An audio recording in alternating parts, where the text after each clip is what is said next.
आज इंडिया में कई पॉडकास्टर एग्जिस्ट करते हैं, जिसमें से कुछ ऐसे पॉडकास्टर जो मोस्ट लव्ड में से आते हैं, बट वहीं कुछ ऐसे भी हैं जो मोस्ट हेटेड में से आते हैं। Starting with the first podcaster Abhishek Kar, जिसको आज के समय में king of fake conspiracy theories कहा जाता है। शुरुआत में ट्रेडिंग एक्सपर्ट बनकर IITs में लेक्चर दिए, कोर्स बेचे और लोगों को करोड़ों कमाने के सपने दिखाए, लेकिन लीक रिकॉर्ड ने एक्सपोज कर दिया। फ्यूचर एंड ऑप्शन ट्रेडिंग में 1 करोड़ से ज्यादा का घाटा। उसके बाद ये अपनी क्रेडिबिलिटी बचाने के लिए शुरू किया कॉन्स्पिरेसी सर्कस। एलियंस, तंत्र मंत्र, टाइम ट्रेवल, वीड लीगलाइजेशन सब baseless, fake prediction, miss information और ऑडियंस का ट्रस्ट बेच देना। और यही वजह है कि आज अभिषेक कर को इंटरनेट का मोस्ट हेटेड पॉडकास्टर माना जाता है।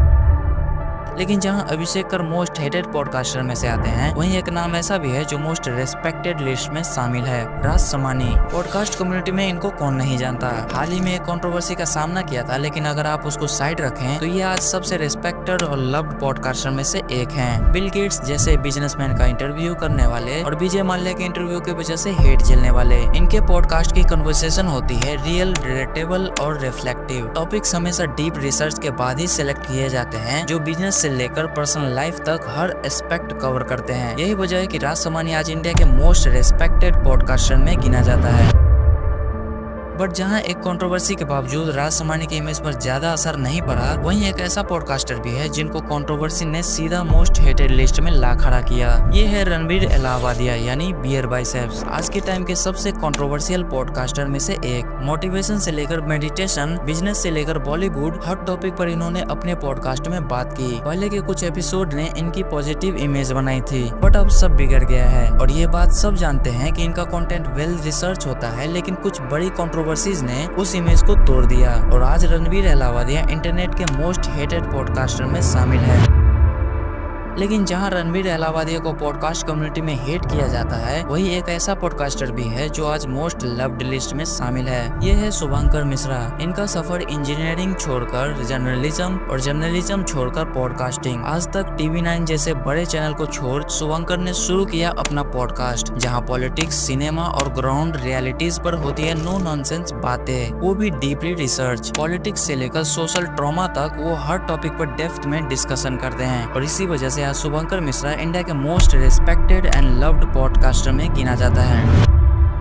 लेकिन जहां इनके पॉडकास्ट में मैच्योरिटी और डेप्थ मिलती है, वही एक ऐसा पॉडकास्टर भी है जिसका पॉडकास्ट प्योर इमेच्योर और क्रिंज कंटेंट के लिए मशहूर है। ये है रियल हिट। 3 दोस्तों की टीम जिन्होंने बनाया रियल टॉक, जहां साइंस, हॉरर, ब्लैक मैजिक जैसे हर टॉपिक कवर किए जाते हैं। लेकिन प्रॉब्लम यहीं से शुरू होती है, पुअर रिसर्च, टॉपिक की डेप्थ जीरो, बस ऊपर ऊपर की बातें। और क्रिंज लेवल और भी बढ़ जाता है जब इनका immature interview style serious issue को भी जोक बना देता है। यही नहीं, पैरानॉर्मल टॉपिक को सिर्फ व्यूज के लिए ओवर हाइप कर देना, जिसके वजह से आज इनकी क्रेडिबिलिटी और गिर गई। और इसी वजह से आज real hit podcast most hated list में शामिल है। लेकिन वही एक ऐसा पॉडकास्टर भी है जिसका कंटेंट आज के युवा सबसे ज्यादा पसंद करते हैं। ये है प्रखर गुप्ता, जिनको आपने रवि गुप्ता के साथ पॉडकास्ट में जरूर देखा होगा। लेकिन इनका सफर सिर्फ एंटरटेनमेंट तक सीमित नहीं, ये एक थिंकर का सफर है। इनका पॉडकास्ट आइडियाज, फिलोसफी, साइकोलॉजी और इंडियन थॉट पर करता है गहरी नो नॉनसेंस बातें। यहाँ आपको सिर्फ एंटरटेनमेंट नहीं, बल्कि एक ऐसा पर्सपेक्टिव मिलता है जो आपकी सोच को चैलेंज करता है। पॉलिटिक्स से पर्सनल ग्रोथ और मॉडर्न सोसाइटी से एंशिएंट विजडम तक प्रखर हर टॉपिक को तोड़ फोड़ कर उसका सच सामने लाते हैं। और इसी वजह से आज के यूथ के लिए प्रखर गुप्ता सिर्फ एक पॉडकास्टर नहीं, बल्कि एक मेंटर बन चुके हैं। तो ये थे कुछ ऐसे पॉडकास्टर जो most loved versus most hated हैं। बट वहीं कुछ ऐसे ब्लॉगर भी एग्जिस्ट करते हैं जो most loved versus most hated हैं। तो आप इस वीडियो पे क्लिक करके उसे देख सकते हो। मैं आपसे उसी वीडियो में मिलूंगा, तब तक के लिए बाय बाय।